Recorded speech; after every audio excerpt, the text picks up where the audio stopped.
mga ka-joker. Kung narinig tayo sa lungsod ng Lipa, ito kauna-unahang naging lungsod sa buong lalawigan ng Batangas. Ako'y may kwento dito sa bayan ng Lipa. Sa akin dalawang mamayain, ang Mamay Ludovico at ang Mamay Lubihil daw. Ngayon, nung araw daw sila, dahil sa Talaibon, dito daw sila nagungumpay ng kanilang mga bakat kambing, paparto sa Lipa. Ito dati malawak, ito hindi ganitong itsura nito. Marami dito mga kakahuyan, mga tanim na halaman, mga kugon. Narito na nga ho yung sinasabing puno ng Lipa dito sa paligid na ito. Ay talagang mamamangha kayo sa ganda ng mga tanim na halaman na yun. Kaya ngayon, natawag ko itong bayan ng Lipa dahil nga umamay ko, yung dalawang kambal na ay lagi na dito at nagkukumpay na kanilang nagsusuga ng bakat kambing.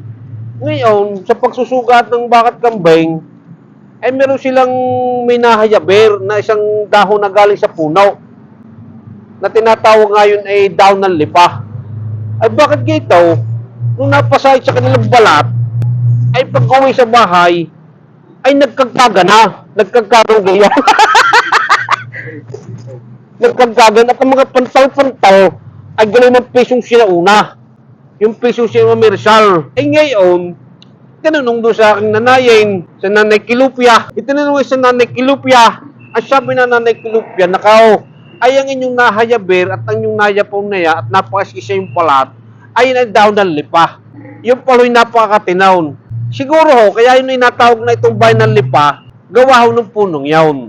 Yan ho, kwento na aking kambal na mamay. Itong nasa likod ko, ito kasalukuyang munisipyo ho ngayon. Pero ngayon ho, ay may ginagawa ng bagong munisipyo. Yun ho'y bagong-bago at napakagandang munisipyo. Yun ho'y sa barangay Bulaknin. Abangan ho ninyo at napakaganda ng arkitekto na ho.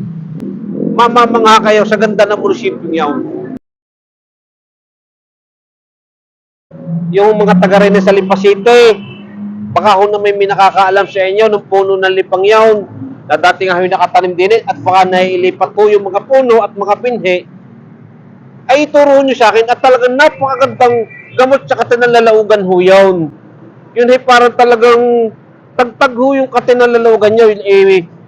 Yun ipipigain ninyo, medyo kakatasin bago pipigain ng palamanding, bago inyo lalagyan ng may kunting luya, ay napakagaling tagtag ang inyong katinalaugan ninyo. Mahusay din sa sipon, ubot may landang. Pakigumitaw at baka kayo may nakita pang puno ng Lipa at ipagbigay alam lang sa amain ay kami mamumutay.